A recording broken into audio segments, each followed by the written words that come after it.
Welcome to Pindar Poetry. We hope you learned something new. You start with the essentials: power off, presser foot up, needle up. Place the spool on the pin and secure it with the cap. This keeps tension steady as you thread.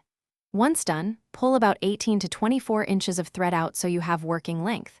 Make sure the thread sits in the spool groove and feeds smoothly. You want no catches. Now move to the machine's front to follow the exact threading path. Don't skip the thread guide. You'll guide the thread down into the tension discs first. This controls stitch tightness. Then pull it back up to the take-up lever so each stitch feeds smoothly. Once the take-up lever is reached, make sure the thread seats fully in the lever's eye. That's critical for proper stitch formation. Then bring the thread down along the needle bar and slip it through the small thread guide above the needle. Make sure the thread follows the exact path. Deviation causes skipped stitches or loops.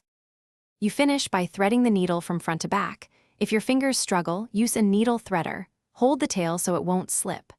Lower the presser foot, turn the hand wheel toward you one full revolution to catch the bobbin thread, and pull both threads under and behind the presser foot.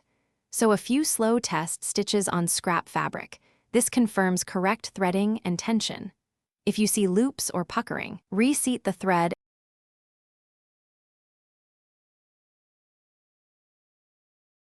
Thanks for watching. Consider subscribing if we helped you.